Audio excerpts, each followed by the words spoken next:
Hare Krishna everyone. Today we are starting the book called Teachings of Lord Chaitanya. Teachings of Lord Chaitanya is a summary study of Sri Chaitanya Charitamrita. Srila Prabhupada called it a treatise on factual spiritual life. Jai. So the author is His Divine Grace Srila A.C. Bhaktivedanta Swami Prabhupada. Jai. Dedicated to the sacred service of Srila Sachinandana Bhaktivinoda Thakur, who initiated the teachings of Lord Chaitanya in Western world, McGill University, Canada, in 1896, the year of my birth. A.C. Bhaktivedanta Swami Prabhupada. Wow. So, acknowledgements. My thankful acknowledgements are due to Shriman Brahmananda Brahmachari, Shriman Garga Muni Brahmachari, and Shriman Satyavrata Brahmachari for their financial help for this publication, and I beg to thank Shriman Raya Ram Brahmachari, Shriman Satsvarupa Brahmachari, and Shriman Madhusudana Brahmachari for editing and typing the manuscript, and Shriman Gaur Sundar Dasa Adhikari and his good wife Shrimati Govinda Dasi, who are always engaged to see to my personal comforts, and I am so much obliged to them for their drawing of all the nice pictures contained in this great publication. All glories to the devotees engaged in the matter of Kṛṣṇa consciousness.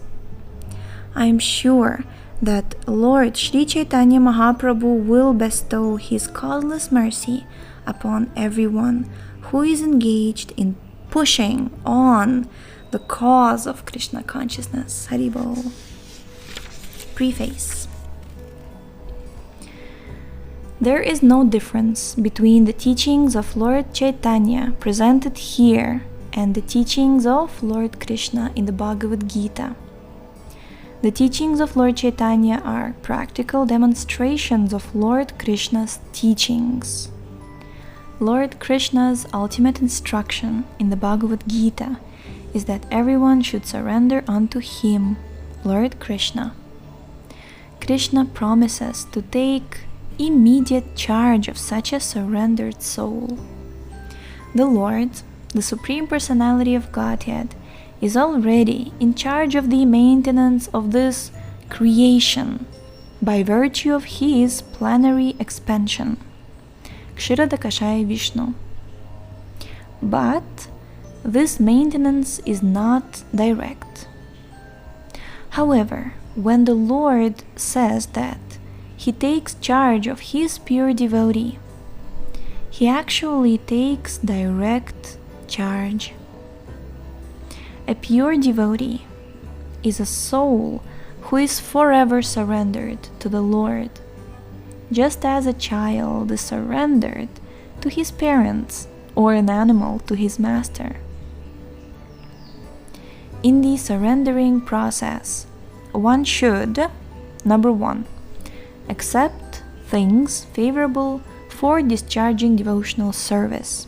Number two, reject things unfavorable.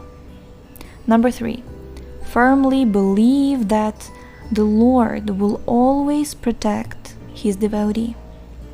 Number four, feel exclusively dependent on the mercy of the Lord. Number five, have no interest separate from the interest of the Lord. And number six, always feel meek and humble. The Lord demands that one surrender unto him by following these 6 guidelines. But the unintelligent so-called scholars of the world misunderstand these demands and urge the general mass of people to reject them. At the conclusion of the 9th chapter of the Bhagavad Gita, Lord Kṛṣṇa directly orders, quote, always think of me, become my devotee, worship me alone, and offer obeisances unto me alone." Unquote. By so doing, the Lord says, one is sure to go to Him in His transcendental abode. But the scholarly demons, misguide the masses of people by directing them to surrender not to the personality of Godhead, but rather to the impersonal, unmanifested, eternal, unborn truth. The impersonalist Mayavadi philosophers do not accept that the ultimate aspect of the absolute truth is the Supreme Personality of Godhead. If one desires to understand the sun as it is, one must first face the sunshine, and then the sun globe, and then, if one is able to enter into that globe, one may come face to face with the predominating deity of the sun. Due to a poor fund of knowledge, the Mayavadi philosophers cannot go beyond the Brahman effulgence, which may be compared to the sunshine. The Upanishads confirm that one has to penetrate the dazzling effulgence of Brahman before one can see the real face of the personality of Godhead. Lord Chaitanya, therefore, taught direct worship of Lord Kṛṣṇa, who appeared as the foster child of the king of Vraja. Lord Chaitanya also taught that the place known as Vrindavan is as good as Lord Kṛṣṇa, because Lord Kṛṣṇa, being the absolute truth, the personality of Godhead, there is no difference between Him and His name, qualities, form, pastimes, entourage, and paraphernalia. Lord Chaitanya also taught that the mode of worshipping the Lord in the highest perfectional stage is the method practiced by the damsels of Vraja. These damsels, gopis or cowherd girls, simply loved Kṛṣṇa without any motive for material or spiritual gain. Lord Chaitanya also taught that Srimad Bhagavatam is the spotless narration of transcendental knowledge, and that the highest goal in human life is to develop unalloyed love for Kṛṣṇa, the Supreme Personality of Godhead. Lord Chaitanya's teachings are identical to those given by Lord Kapila, the original propounder of Sankhya Yoga, the Sankhya system of philosophy. This authorized system of yoga teaches meditation on the transcendental form of the Lord. There is no question of meditating on something void or impersonal.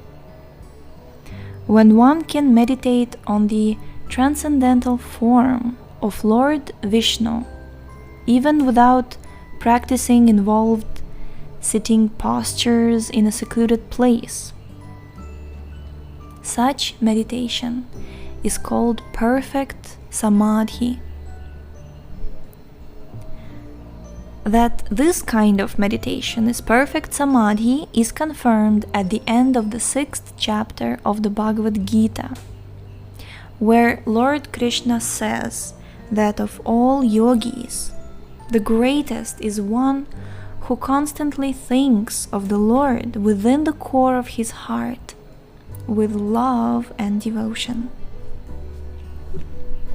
on the basis of the Sankhya philosophy of Achintya Bheda Bheda Tattva, which maintains that the Supreme Lord is simultaneously one with and different from his creation.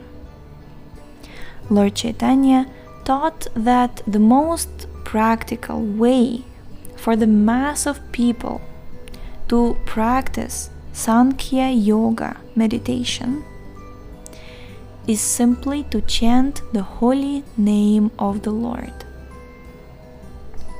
He taught that the holy name of the Lord is the sound incarnation of the Lord, and that since the Lord is the absolute whole, there is no difference between his holy name and his transcendental form. Thus, by chanting the holy name of the Lord, one can directly associate with the Supreme Lord by sound vibration. As one practices chanting the sound vibration, one practices through these 3 stages of development: the offensive stage, the clearing stage, and the transcendental stage. In the offensive stage of chanting, one may desire all kinds of material happiness. But in the second stage, one becomes clear of all material contamination. When one is situated on the transcendental stage, one attains the most coveted position, the stage of loving God. Lord Chaitanya taught that this is the highest stage of perfection for human beings. Yoga practice is essentially meant for controlling the senses. The central controlling factor of all the senses is the mind. Therefore, one first has to practice controlling the mind by engaging it in Kṛṣṇa consciousness. The gross activities of the mind are expressed through the external senses, either for the acquisition of knowledge or for the functioning of the senses in accordance with the will. The subtle activities of the mind are thinking, feeling, and willing, which are carried out according to one's consciousness, either polluted or clear. If one's mind is fixed on Kṛṣṇa, his name, qualities, form, pastimes, entourage, and paraphernalia, all one's activities, both subtle and gross, become favorable. The Bhagavad Gita's process of purifying consciousness is the process of fixing one's mind on Kṛṣṇa by talking of his transcendental activities, cleansing his temple, going to his temple, seeing the beautiful transcendental form of the Lord nicely decorated, hearing his transcendental glories, tasting food offered to him, associating with his devotees, smelling the flowers and tulsi leaves offered to him, engaging in activities for the Lord's interest, becoming angry at those who are malicious toward devotees, etc. No one can bring the activities of the mind and senses to a stop, but one can purify these activities through a change in consciousness. Jai. We're going to stop here for today. We shall continue with the preface tomorrow. Thank you so much for tuning in. The link to this book will appear in the description tomorrow, and we shall see you tomorrow. Hare Krishna.